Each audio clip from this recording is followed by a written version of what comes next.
자, 오늘은 하나님께서는 성령으로 그리스도인을 인치신다고 하는 말씀에 대해서 생각을 해보도록 하겠습니다.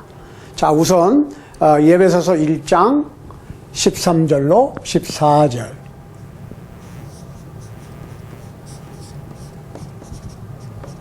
그리고 에베소서 4장 30절.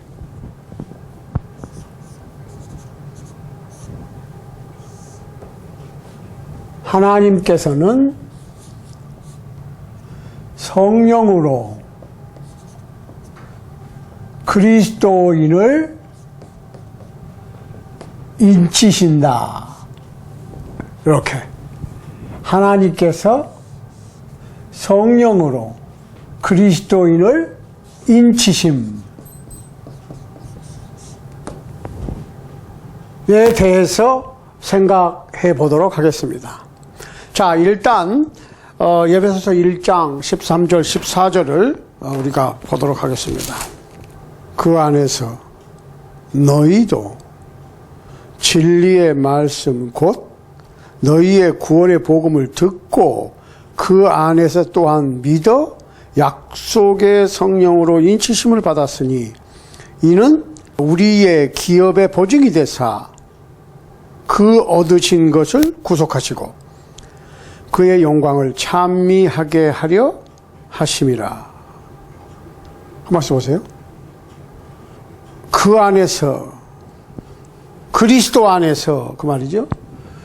자, 그리스도 안에서 중요한 거예요.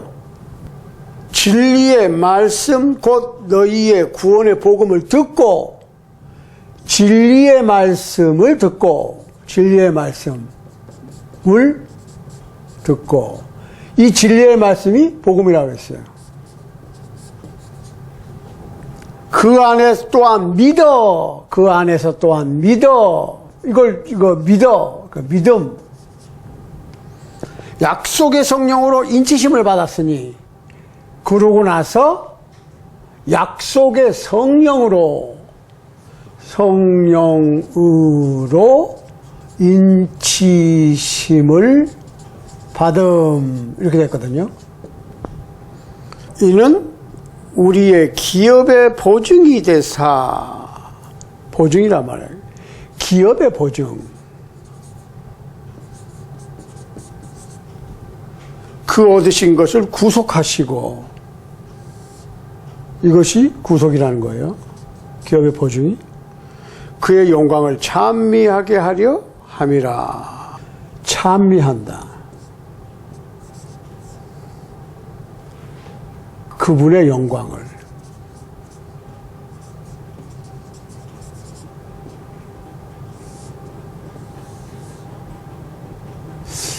자, 에베소서 4장 30절도 마저 읽고 얘기하도록 하겠습니다.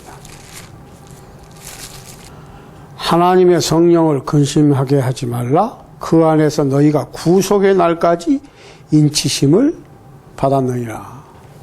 구속의 날까지 인치심을 받았다. 이거 서로 관련이 있어요. 인치심. 성령으로 구속의 날까지 인치심을 받았어. 어떻게 받느냐? 그리스도 안에서 진리의 말씀을 듣고, 즉 복음을 듣고 믿어서 성령으로 인치심을 받았으면 언제까지? 구속의 날까지, 구속이 완성되는 날까지, The Day of Redemption 그랬습니다. 기업의 보증이 된다. 무슨 기업이니까? 하늘나라를 상속받는 기업이죠. 이게 보증이 된다는 말은 개런티한다, 보장한다, 보증수표 할 때 그 보증입니다. 틀림없이 기업을 주기로 약속했다. 거기에 뭐가 관련이 있어요? 성령으로 인치심을 받아야 된다. 그런 사람은 그분의 영광을 우리에게 기업을 약속하시고 성령을 통해서 인을 치셔가지고 보증을 주신 그 하늘나라의 상속자가 되게 해주신, 즉 구속을 주신 그 분의 영광을 찬미하게 해주시는 것이다. 자, 가만히 있어보세요. 여기서 인치신다고 하는 말이 영어로는 seal이란 말입니다. seal. 인친다. seal. 자, 그러니까 옛날에 이렇게 편지를 보내게 되면 그게 뭐 대나무로 이렇게 깎아서 만든 이렇게 쭉 대나무 이렇게를 플랫하게 이렇게 납작하게 해가지고 거기다가 붓으로 이렇게 먹으러 글을 썼던, 아니면 뭐 파피루스, 아니면은 무슨 그 짐승의 가죽이든 글을 이렇게 쭉 쓰면 이렇게 쭉 쓰면 옛날에 요거를 또로로 말지요. 말아서 끝에를 이렇게 C를 하거든. 이거는 그 왁스나 아니면 레드 등으로. 요새는 그 실이 이렇게 플라스틱으로 돼 있어가지고 구멍에 놓고 찍 당기면 까꾸는 절대로 안 빠져요. 그러니까 그걸 자르면 그 실에 번호가 있어가지고 그걸 자르면 이게 누가 열어본 거야. 그러니까 실이라고 하는 것은 어떤 그 다큐먼트, 어떤 서류를 발행한 사람으로부터, 진짜 발행한 사람으로부터 왔다고 하는 증거로 그 사람이 웩스나 아니면 그러니까 웩스니까 초 얘기죠. 초, 우리가 불켜는 초. 그 촛댐을 이렇게 초를 녹여가지고 거기다가 묶어서 드랍 시켜. 그러면 그게 굳지요. 만약에 뜯어보면 그게 이렇게 부스러지니까 누가 뜯어봤다는 걸 알 수 있죠? 웩스, 초나 납으로 이렇게 찍어서 이렇게 하거든요. 그러니까 미국에서는 자동차 번호판을 그냥 갈아 낄 수 있어요. 무슨 실이 없다고. 스크루만 빼가지고 놓고 이렇게 돌리면 돼. 그리고 번호판을 보내주잖아요, 집으로. 그런데 모르겠어요. 지금 한국, 옛날에는 한국에 가면 그 번호판을 붙여주는 데가 있어가지고 거기다가 이렇게 동그란 어떠한 그 철사줄 같은 거를 집어넣고 여기가 이렇게 실을 넣고 집어넣고 꽉 이렇게 누르지요. 이게 이제 레드, 납으로 되어 있잖아요. 그래서 그걸 쫙 찍어서 눌려. 이렇게 누르는 걸로. 그러면 요렇게 스크루 같은데 이게 구멍에 뚫어서 여기다 이렇게 집어넣어 놓고 이렇게 집어넣어 놓고 납으로 이렇게 실을 한다고. 그러면 만약에 그 실이 끊어져 있으면 이거는 누가 뭐 훔친 거를 갖다가 끼워 놨든지 아마 이렇게 돼 있어요. 근데 지금은 어떻게 되는지 모르겠어요. 아무튼 이 실을 하는 이유는 이 조각이 아니면 이 물건이 이것이 발행한 사람으로부터 지금까지 아무도 건드리지 않았다. 그 안에 있는 내용물이 진짜다. 진짜를 표시해요, 진짜. 그러니까 연방정부나 주정부나 아니면 어떤 그 인코포레이션에서 발행한 서류가 진짜라는 걸 하기 위해서 그 철인이 있죠. 철인 속에다가 서류를 집어넣고 꽉 누르면 거기가 철인이 찍히거든, 거기에. 그러면 요것이 진짜라는 거죠. 자, 다시 말씀드리면 도장. 한국말로 하면 한국 정서에 맞게 얘기하면 도장. 근데 도장은 아무나 도장을 파서 꾹꾹 찌르면 되는 건 아니죠. 그 도장에는 뭐가 있어요? 인감도장. 인감도장은 뭐 동해나 면사무소에 가서 그 도장을 눌러서 찍고 요것이 정식으로 그 리갈라이즈 된 그 사람의 도장인 것을 인정하는 거죠. 등록을 하는 거죠. 등록 도장을. 그러니까 그 인감 도장을 찍어야 그 서류가 진짜야.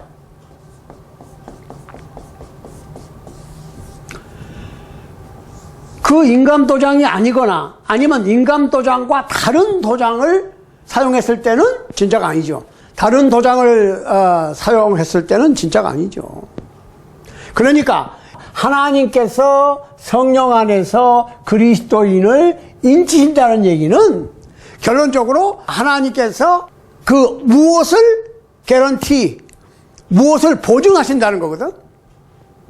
그러니까 첫 번째로 이 인은 무엇을 의미하느냐? 인, 시험, 도장 똑같은 얘기예요. 요걸 뭘 의미하느냐? 진짜냐? 가짜냐? 진짜냐 가짜냐의 여부를 증명하는 거예요. 자, 로마서 8장 9절에 보면 그리스도의 영이 없으면 그리스도의 사람이 아니다.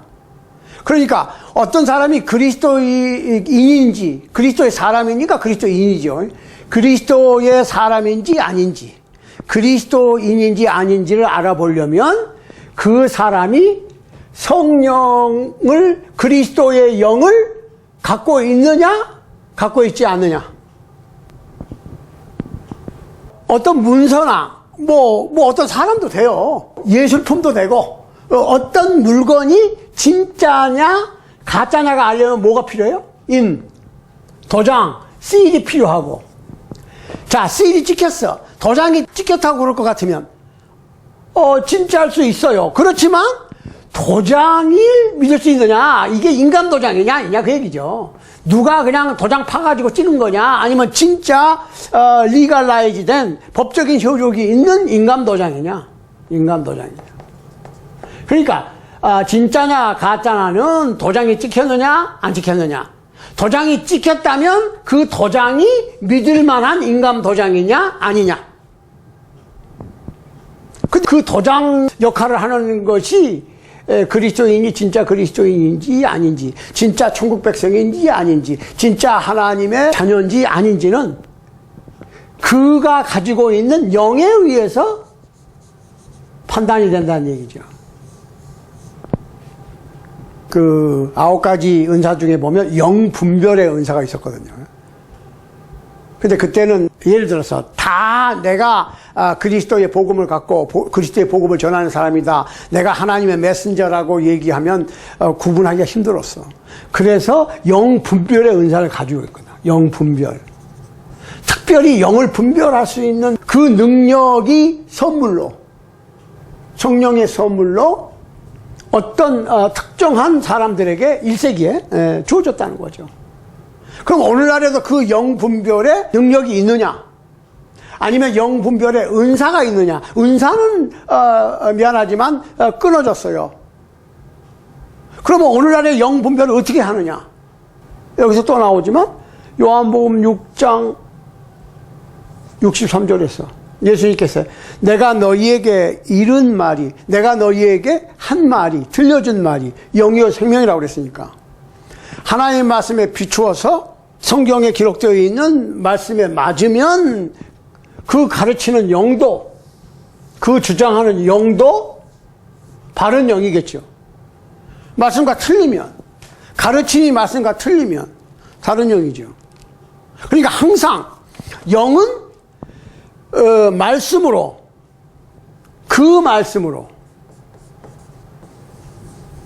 잘못된 영인지 바른 영인지가 판단이 되는 거죠. 가르침으로. 가르침. 아주 굉장히 중요한 거예요. 그러니까 그 영을 분별할 수 있는 능력을 갖춘다는 얘기는 성경을 통해서 그의 가르침이 성경적이냐 아니냐, 성경과 맞느냐 틀리느냐에 따라서 그 영이 바른 영이냐 그른 영이냐가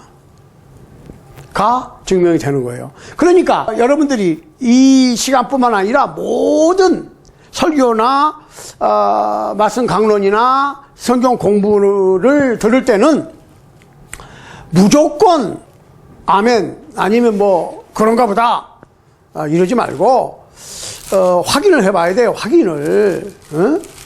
굉장히 중요한 거예요. 자, 사도행전 17장 17장 한번 보세요. 사도행전 17장 10절입니다. 10절 10절로 몇 절 밑으로 봅니다. 자, 보세요. 밤에 형제들이 곧 바울과 실라를 베레아로 보내니 저희가 이르러 유대인의 회당에 들어가니라. 베레아 사람들은 데살로니가에 있는 사람보다 더 신사적이었어. 간절한 마음으로 말씀을 받고 이것이 그러한가 하여 날마다 성경을 상고하므로 그 중에 믿는 사람이 많고 또 헬라의 귀부인과 남자가 적지 아니하나. 그 뒤로 문제가 데살로니가에 있는 유대인들이 거기까지 쫓아와가지고 이제 방해를 얻는 그런 얘기가 있는데, 아무튼 11절에 보면 베레와 교인들은 데살로니가의 교인들보다 더 신사적이었다고 그랬어요. 자, 신사적이라고 하는 말은 fair-minded, fair mind, 공정한 마음을 가지고 있었다는 거죠. 다른 번역판에 보면 noble-minded 이렇게 되어 있는데 fair mind, 공정한 마음, 신사적인 이렇게 표현했거든요. 한국 성경에. 그렇지만 여기서는 공정한 마음을 가져야 돼. 공정한 마음. 하나님의 말씀에 공정한 마음을 가져라. 굉장히 중요한 거예요. 다시 말씀드려서 여러분들이 뭐 누구 설교를 듣거나 성경 공부를 하거나 부흥회를 참석하거나 뭐 이렇게 하게 되면, 저를 포함해서 하게 되면 하나님의 말씀으로 간절히 받기는 받되 그냥 무조건 받아들이는 게 아니고 성경 확인을 해라. 이거 확인하는 마음이라 이렇게 보시면 돼요. 확인. 맞는지 틀리는지, 진짜로 그런지 안 그런지 확인해 보라고 하는 거예요. 사실은 보통 목사님들은 본인들의 설교가 절대적으로 성서적이고 성령적이고 하나님적이라고 믿죠. 아니, 이거는 성경하고 틀리고 하나님의 뜻과 틀리고 우리 주님 예수 그리스도의 교훈과 성령님의 의도와 다른 것인데 하면서 가르치는 사람은 없거든. 다 성령적이라고 그러고 성경적이라고 그러고 바른 믿음이라고 그러고 하나님의 말씀이라고 그러고 하나님의 뜻이라고 그러지. 그렇다면 내가 그렇게 얘기한다고 해서 그런 게 아니고 성경이 확인하시라는 거야. 확인. 이 확인 말씀을 들으면 확인하는 믿음이 공정한 믿음이고 이것이 영을 분별하는 거예요.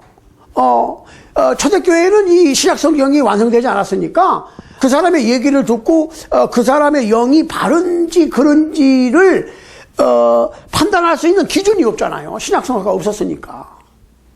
그러니까 그거를 판단할 수 있는 어떠한 능력을 뚝 띄어서 성령의 선물로 어떤 사람에게 주었어. 그러면 그 사람이 가르침을 보고 이거는 성령님의 이렇게 그 역사하심으로 그거는 바른 영이다, 그런 영이다, 그리스도의 영에 의한 생각이다, 아니면 다른 영이다, 이렇게 알 수가 있었어요. 그런데 이 영 분별의 능력은 신약 성서가 수집 완간될 때까지 존재했었고 사도들과 사도들의 제자들까지 존재했었고, 그 다음에는 어떻게 완성된 성경으로 사도들의 글로 그리고 하나님의 대필자들에 의해서 신약 성서가 완성되고 난 다음에는 그 기록에 의해서 그 기록과 지금 현재 누구를 통해서 주어지는 교훈이 성령적이냐 아니면 다른 영적인 것이냐를 알아볼 수 있는 기준이 기록된 말씀에 맞느냐 안 맞느냐, 진짜냐 가짜냐. 영이 있으면 그리스도인이고 그리스도의 영이 없으면 그리스도인이 아닌데 영이 있다고 그런다 이거야. 그렇다면 그 영 자체가, 도장 자체가 진짜냐 가짜냐를 확인하는데, 확인하는 방법이 그 사람이 가르치는 그 사람에게서 나오는 교훈이 신약 성경과 맞느냐 안 맞느냐.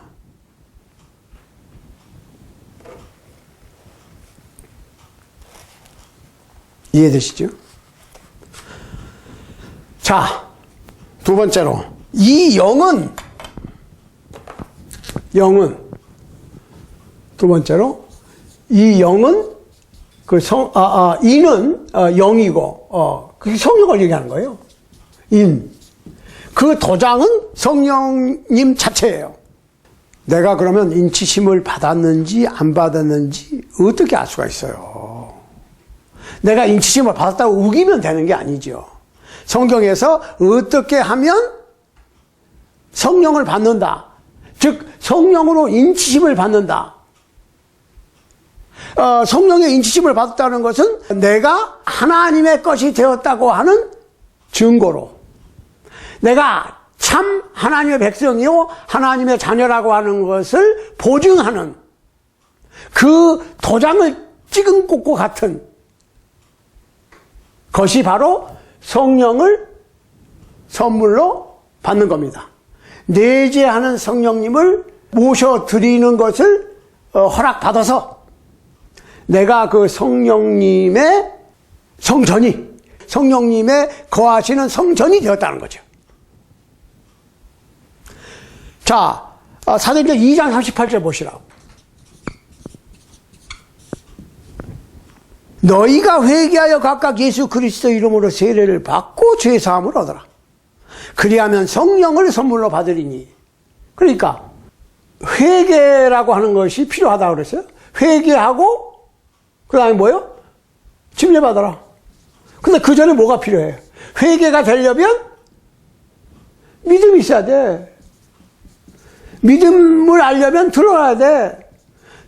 뭘 들어요? 아무거나 들으면 돼? No! 복음. 아까 그랬잖아요.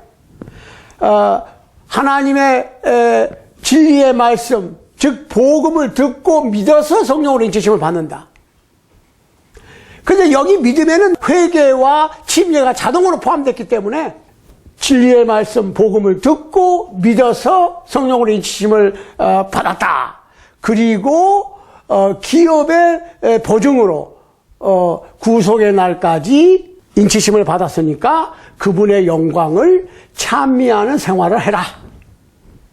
이렇게 된 거거든요. 자, 보세요. 우리는 이 일의 증인이요. 사도행전 5장 31절입니다. 자, 여기 2장 38절이죠?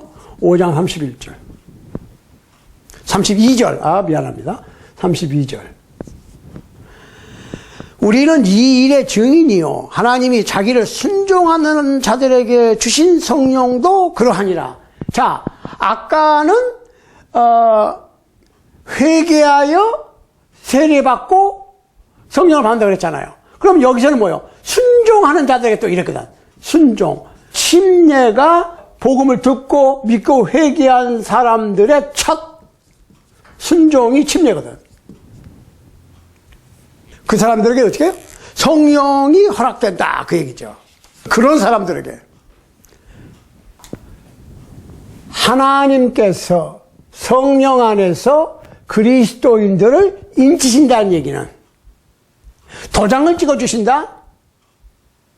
그 도장은 성령 자체다. 그러면 성령을 어떻게 받느냐?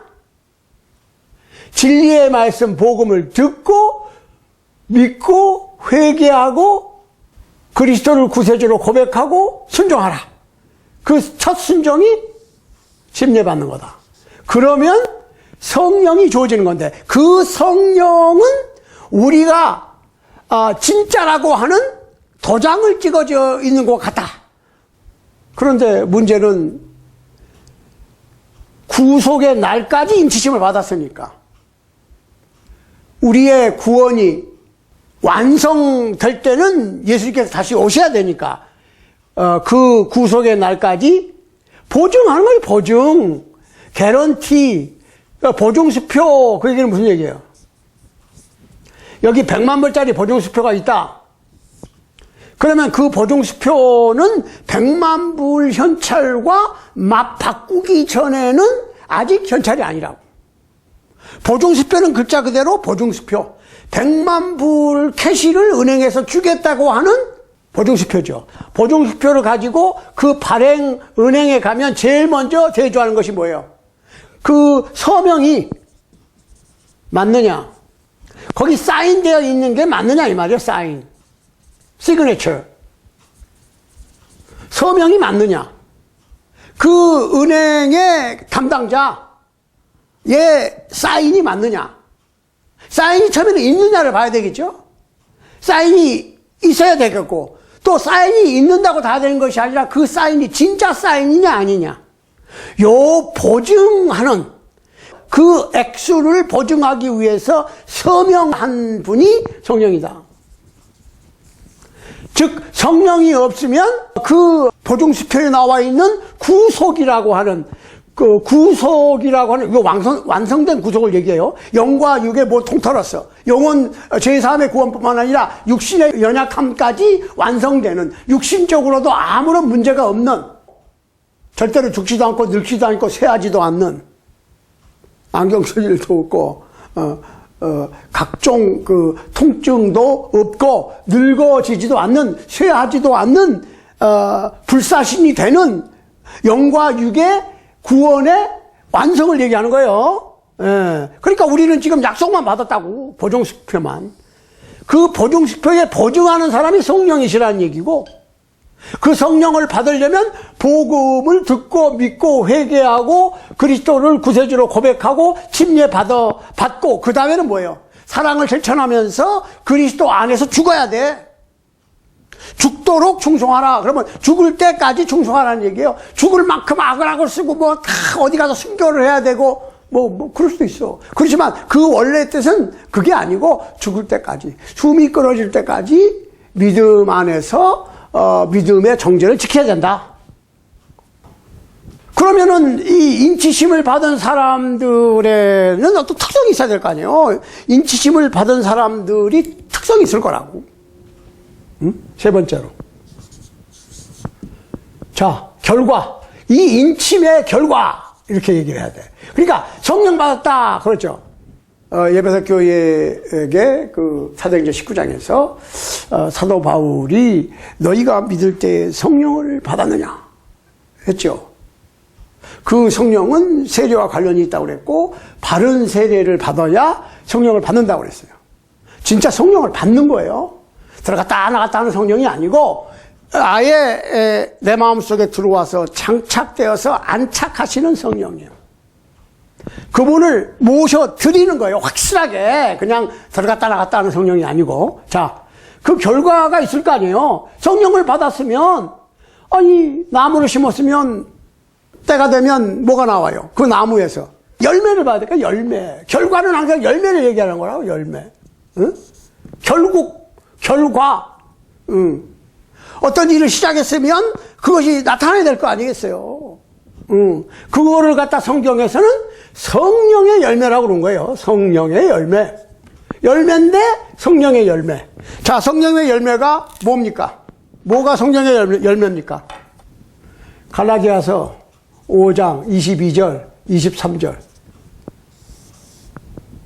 자, 사랑, 희락, 화평, 오래 참음, 양선, 충성, 온유, 절제. 이렇게 하나, 둘, 셋, 넷, 다섯, 여섯, 일곱, 여덟, 아홉. 하나 빠졌는데? 사랑, 희락, 화평, 오래 참음, 자비. 이 자비가 빠졌네 여기. 자비, 양선, 충성, 온유, 절제. 이렇게 9가지거든. 9가지. 이 9가지에 이게 또 이제 우리가 이 성령의 열매에 대해서도 따로 1시간 또 해야 돼요. 아무튼 성령의 열매를 맺고 불의에서 떠난다. 결과는 불의에서 떠나. 성령의 인치심에 대해서 인이 무엇이냐 이렇게 생각했어요. 첫 번째로. 자, 두 번째로는 그 영은 성령이시다. 성령이시다. 그럼 어떻게 성령 받느냐도 했어요. 자, 그러면 내가 성령을 받고 성령으로 산다. 라고 할 것 같으면 성령의 열매를 맺어야 되는데, 그것은 9가지의 사랑, 희락, 화평, 오래 참음, 자비, 양선, 충성, 온유, 절제. 이 9가지 성령의 열매를 맺어야 비로소 내가 성령님의 인치심을 받은 진짜 백이 예수쟁이, 진짜 백이 하나님을 믿는 사람, 천국 백성이라고 하는 것이 결과로 나타나는 것이다. 자, 그러면 한번 인치심을 받고 구원을 받으면 no matter what, 어떤 경우에도 내가 어떤 잘못을 저질러도 그 다음에 내가 무슨 짓을 해도 인치심에 남아있느냐 아니면 그 인치심을 잃어버릴 수도 있느냐, 요것도 우리가 생각을 해야 돼요. 자, 네 번째로 다시 이쪽으로 갑니다. 네 번째로 잃어버릴 수 있느냐, 그 인치심을, 성령을 잃어버릴 수 있느냐 그 얘기예요. 인치심을 잃어버릴 수 있느냐. 그런데 예배에서 4장 30절에 보니까 하나님의 성령을 근심하게 하지 말라. 그 안에서 너희가 구속의 날까지 인치심을 받았느니라 그랬거든. 자, 성경에서 성령님을 비둘기로 표현했어요.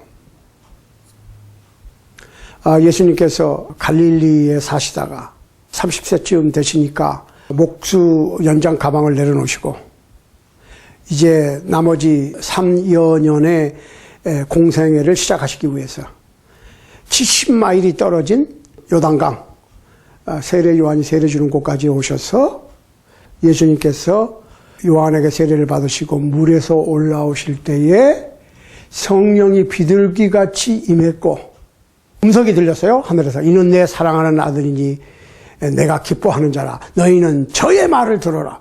잠깐만. 예수님께서 물에서 올라오실 때, 세례 받고 물에서 올라오실 때 비둘기같이 성령께서 임하셨어. 비둘기같이.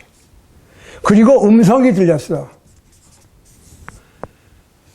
성부 하나님의 음성과 비둘기같이 예수님에게 임하신 성령님, 하나님의 음성. 예수님은 여기 계셔. 여기서 삼위가 나타나는 거예요. 아버지, 성령님, 아버지 하나님, 성령님, 예수님. 이렇게. 근데 성령님이 비둘기같이 그랬거든. 성령님의 어떠한 그 캐릭터를 나타내시는 거예요.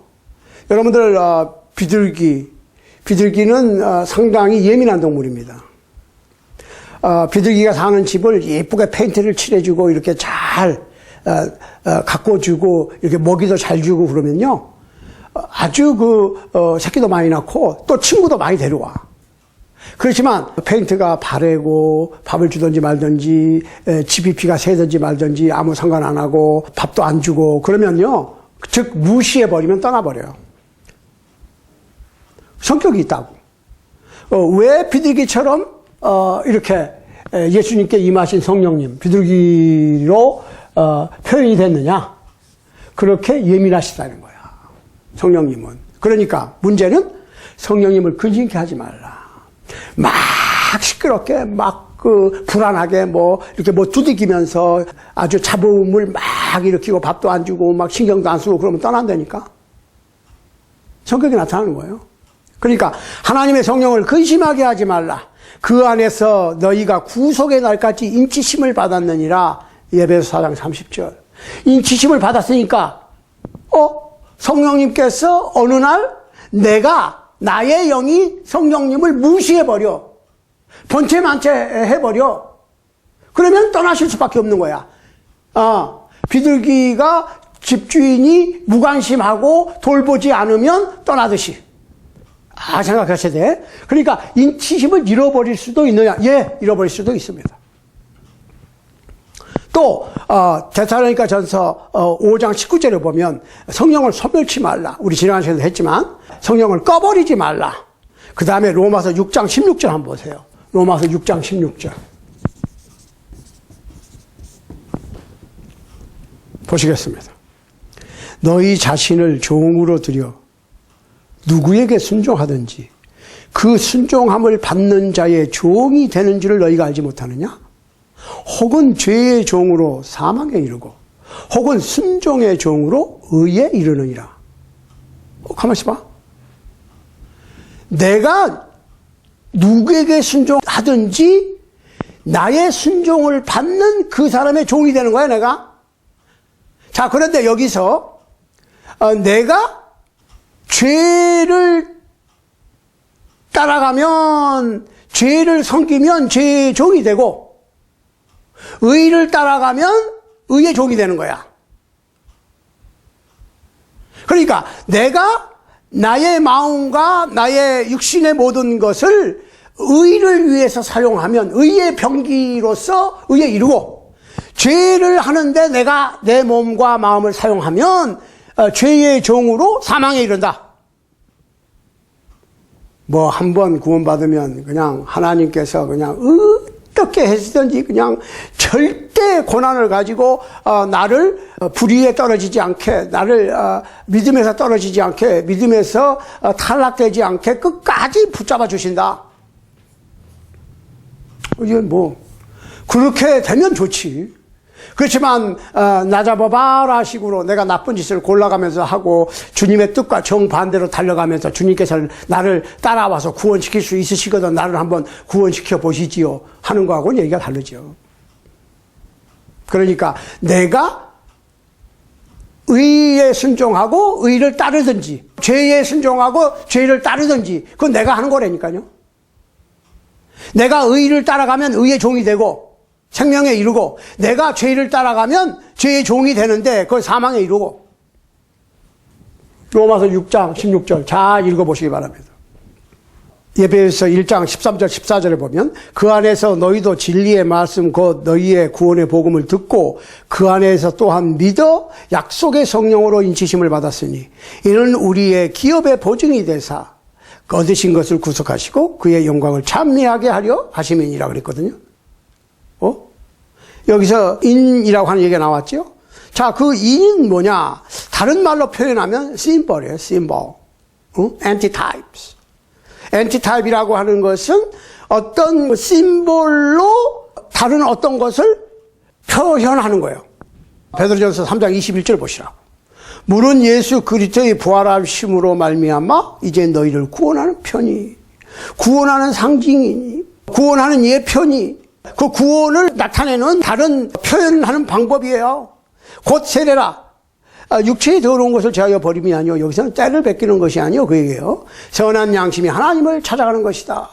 그러니까 구원의 표, 심벌 얘기하는 거야. 자, 그 다음에 사도행전 2장 38절에서 너희가 회개하여 각각 예수 그리스도의 이름으로 세례를 받고 죄사함을 얻어라. 그리하면 성령을 선물로 주시려니 했을 때 2장 39절에서 이 약속은 프라미스거든. 그러니까 인이나 지금 심벌이나 프라미스나 같은 뜻의 다른 표현이라고 하는 말씀을 드리는 거예요. 이 약속은 너희와 너희 자녀와 모든 먼데 사람 곧 주 우리 하나님이 얼마든지 부르시는 자들에게 하신 것이다. 그러니까 약속이죠. 이 약속을 안 지키실 수 없어요. 하나님이 약점이 없다고 그러는데 약점이 있어요. 약점이 한 2개 정도 있는데 첫째로는 달라고 하는 자에게 거절하실 수 없는 하나님. 두 번째로는 한번 약속하신 그 약속을 어기실 수 없는 하나님. 그런데 누구든지 복음을 듣고 믿고 회개하고 각각 예수 그리스도의 이름으로 세례를 받으면 죄사함을 주시고 성령을 선물로 주시겠다고 하는 이 약속은 예수님께서 십자가에 못 박혀 죽으시고 장사 지내시고 부활하시고 승천하시고 성령이 내려오셨는데 성령 세례를 받은 사도들이 첫 오순절 날 예루살렘에서 너희가 회개하여 각각 예수 그리스도의 이름으로 세례를 받고 죄사함을 얻어라. 그리하면 성령을 선물로 주실 것이다. 한 이 약속이에요. 너희와 너희 자녀, 즉 너희 후손, 그 먼데 사랑 곧 우리 주 하나님이 얼마든지 부르시는 자들에게 하신 것이라 한 이 약속을 얘기하는 거예요. 그 인치심이라고 하는 것은 곧 약속이나 심볼이나 프로미스로 표현될 수 있다는 얘기예요. 자, 또 한 가지. 마가복음 16장 16절에서 마지막 유언이시죠? 예수님께서 제자들에게 남기신 유언입니다. 너희는 천하 만민에게 복음을 전파하라. 믿고 세례를 받은 사람은 구원을 얻을 것이요 믿지 않는 사람은 정죄를 받으리라 하셨거든요. 당신은 이 성령의 인치심을 받았습니까?